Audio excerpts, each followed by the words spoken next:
अजमेर नगर निगम में कांग्रेस पार्षदों को मिली बुरी तरह हार के बाद कांग्रेस के हारे और जीते पार्षद एक जगह एकत्रित हुए और सभी ने धड़ेबाजी का विरोध करते हुए आलाकमान से कार्रवाई की मांग की है। अजमेर नगर निगम में 80 वार्डों के लिए चुनाव आयोजित हुए। चुनाव में भारतीय जनता पार्टी को 48 और कांग्रेस को केवल 18 सीटों पर संतोष करना पड़ा। वहीं निर्दलीय उम्मीदवार भी 14 सीटें जीत गए। कांग्रेस में हुई धड़ेबाजी और गुटबाजी कांग्रेस पर भारी पड़ी। ऐसे में आज सभी हारे और जीते प्रत्याशियों ने इस संबंध में बैठक करते हुए इसकी जिम्मेदारी कांग्रेस नेता हेमंत भाटी और महेंद्र सिंह रलवता पर डालते हुए आलाकमान से कार्रवाई की मांग की है। पार्षदों का कहना है कि इन दोनों नेताओं ने कांग्रेस को डुबाने में कोई कसर नहीं छोड़ी और उनके पार्षदों को टिकट नहीं मिला तो वह कांग्रेस पार्षदों को हराने के लिए अलग अलग स्थानों पर खिलाफत करते हुए नजर आए और इसी का खामियाजा कांग्रेस को उठाना पड़ा।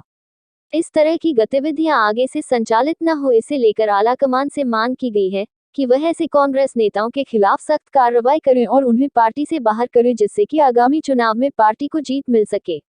समस्या तो इतनी आई है कि कांग्रेसी को हरा रहा है। इससे ज़्यादा और बुरी बात क्या होगी। पार्टी ने हमें सिंबल दिया, कार्यकर्ता हैं, काम करते हैं, और जो स्थिति ये रही कि मेरे वार्ड नंबर 4 में रहने वाले महेंद्र सिंह रलावता जी के खास जयशंकर चौधरी जी है, वो अपनी बेटी के लिए टिकट मांग रहे थे। हम 2 महीने पहले से मीटिंग कर रहे हैं, भाई अगर चारों को टिकट मिला है तो मैंने कहा मैं साथ हूँ। उन्होंने ये कहा कि अगर आपको टिकट मिलता है तो हम साथ हैं।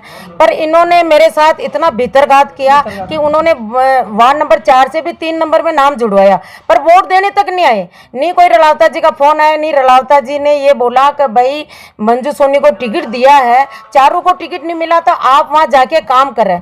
एक बार भी नहीं आए, प्लस वो वोट देने तक नहीं आए। इससे ज्यादा शर्म की बात क्या होगी कि कांग्रेस के दिग्गज नेता हैं ये, और रलावता जी के साथ दिन रात दाया बाया हाथ बन के वो वहाँ बैठे हैं।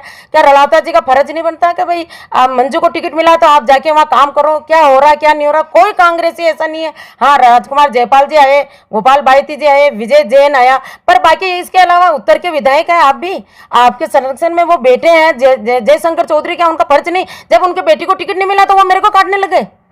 कोई कांग्रेसी ने कोई काम नहीं किया है, पूरी कॉलोनी साथ थी। और मैं वोट में हाथ जोड़ के, मेरे को पार्टी ने सम्मान दिया, पार्टी का सिंबल मिला, मैं हाथ जोड़ के मैंने वोट मांगे। पर इन लोगों ने मेरे भीतरघात में, पार्टी निकली हुई थी, वार्ड नंबर 3 से कांग्रेस पार्टी जीती हुई थी, पर इन लोगों ने मेरे को हराया। मैं साफ शब्दों में कह रही हूँ कि इन लोगों ने मेरे को हराया। और मैं ये भी चाहती हूँ कि इनको पार्टी से निष्कासित करना ही चाहिए, क्योंकि इनकी वजह से पार्टी डूबती जा रही है। अगर बड़े नेता अगर इस तरह करेंगे तो कार्यकर्ता, इनके चुनाव होते हैं तो क्या हम घर घर जाके वोट नहीं मांगते? क्या वोट मांगते ना? फिर इन्होंने हमारे लिए वोट क्यों नहीं मांगा? क्यों हमारा साथ क्यों नहीं दिया? क्या रलावता जी के चुनाव में हमने काम नहीं करा? क्या हमने हर घर में वोट मांगा, पर इन्होंने हमारे साथ ऐसा करा। और मैं खुद पीड़ित, कभी जयशंकर चौधरी अपनी बेटी को टिकट नहीं मिला तो इनका फर्ज ये होता है कि भाई जाके मंजू को संभालो, और मंजू को यहाँ तक कि वोट देने तक नहीं आए। इससे ज्यादा शर्म की बात क्या होगी? क्या लग रहा है, गुटबाजी हावी रही इसलिए हार गई? हाँ, बिल्कुल गुटबाजी हावी रही, लेकिन उन लोगों ने कांग्रेस को हराया जो कांग्रेस के नाम पे खारे कमा रहे हैं। आज मेरे वार्ड के अंदर मैं लगातार पार्षद बनता आ रहा हूँ 2005 से। राखी टोनी मेरी पत्नी है, उसने चुनाव लड़ा। उस दौरान हेमंत भाटी जी के जो सिपे सलाहकार है रुपेंद्र जी परिहार, जिन्हों को सरकार के द्वारा अभी राज्य के वकील बना रखा है, और वो वकीलात राजस्थान सरकार ये कर रहे हैं। राजस्थान सरकार उनको बाकायदा भत्ता भी दे रही है, लेकिन उसके बावजूद भी उन्होंने बीजेपी के साथ में और निर्दलीय के साथ में पनाह देते हुए मुझको नहीं हराकर कांग्रेस को हराया। मैं ये मांग करता हूँ कि वास्तव में जो पूरा का पूरा कुटाराघात हुआ है, मेरे साथ ही नहीं बल्कि दक्षिण के अंदर जो भी अधिकतर पार्षद पीड़ित है या हार का हैं, उनमें सारा का सारा श्रेय जो जाता है वो हेमंत भाटी को जाता है। हेमंत भाटी जी चाहते तो हम जीत सकते थे, लेकिन उन्होंने उन लोगों को पनाह दी जो लोग बीजेपी में कार्यरत है, काम कर रहे हैं। उन लोगों को बाकायदा बुलाया गया, बुला के उनको पैसे की मदद की गई, उनको शराब की मदद की गई, और उसके बावजूद हम जो जीतने वाले प्रत्याशी थे उन्हों को हराने के लिए अहम भूमिका जो निभाई है वो हेमंत भाटी ने निभाई है। अब हमारी ये मांग है मुख्यमंत्री जी से और सचिन जी पायलट से और अजय माकन जी से, इन लोगों को कांग्रेस से निकाला जाए, क्योंकि ये लोग वो लोग हैं जो कांग्रेस को बाकायदा ख़त्म करने का काम कर रहे हैं। कांग्रेस तो ख़त्म ही हो रही है, लेकिन सचिन जी पायलट साहब का भी नाम बदनाम किया जा रहा है, क्योंकि हम सचिन जी पायलट साहब के समर्थक हैं। हम उन्हीं के दम पे और उन्हों के द्वारा ही मुझे टिकट दिया गया है, लेकिन टिकट देने के बाद में जब उनके आदमी को टिकट नहीं मिला तो उन्होंने मुझे हराने का काम किया। मैं इस मांग को और इस आवाज़ को पूरा जब तक उठाता रहूँगा जब तक कि इन लोगों को बाकायदा कांग्रेस से निकाला नहीं जाए।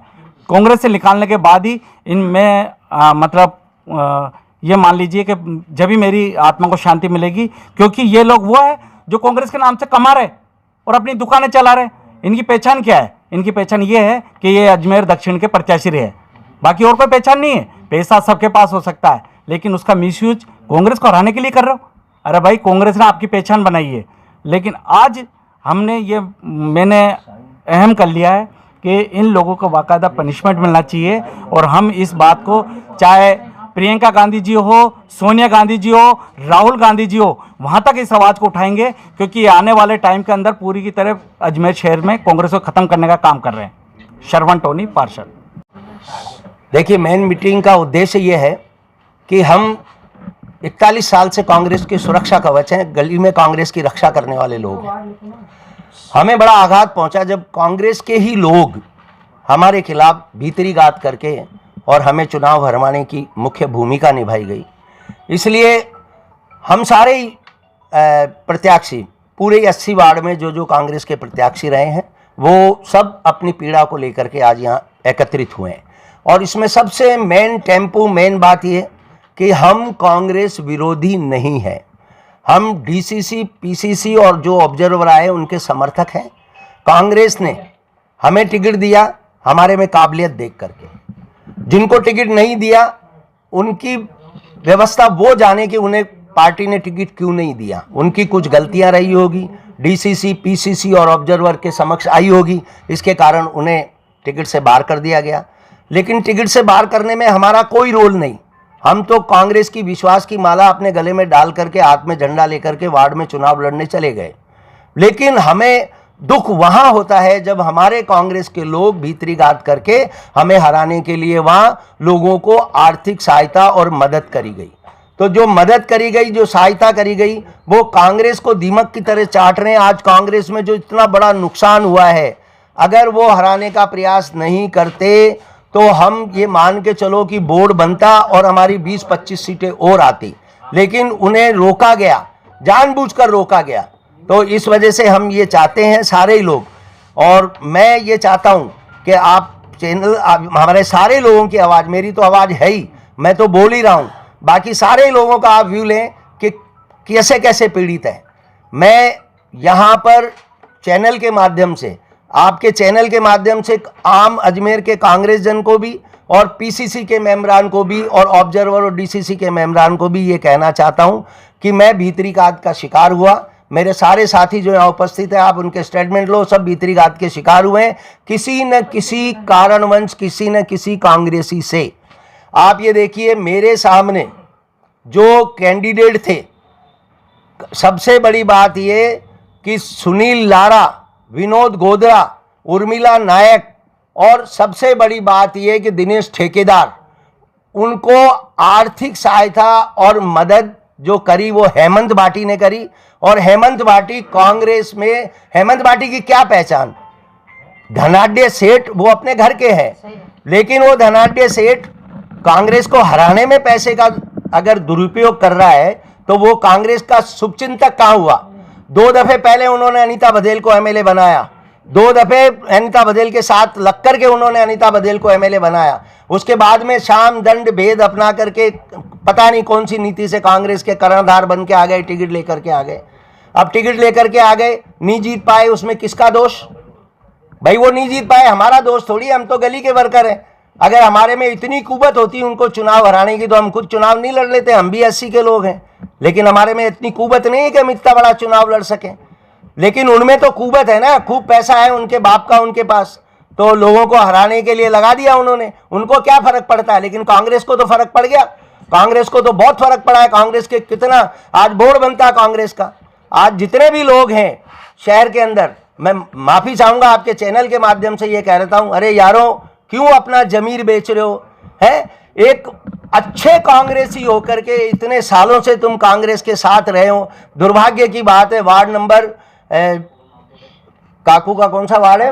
18, वार्ड नंबर 18 एक ऐसा उदाहरण है कि वार्ड नंबर 18 में कांग्रेस के लोग भारतीय जनता पार्टी का बैनर लेके भारतीय जनता पार्टी का जिंदाबाद का नारे लगा रहे हैं। कांग्रेस के लोग, कितना दुर्भाग्य है ये। अरे ऐसी भी क्या गुलामी कर रहे हो यारों। अब क्या मांग है? अब हमारी ये मांग है कि इन लोगों को कांग्रेस किसी जिम्मेदारी पद पर नहीं रखे, जिन्होंने भी हमारे साथ, हम एक लिस्ट बनाएंगे हर वार्ड के लोगों की, कौन किससे पीड़ित है, कौन ऐसा कांग्रेसी है जिनके कारण ये चुनाव में हमें डिफीट खानी पड़ी।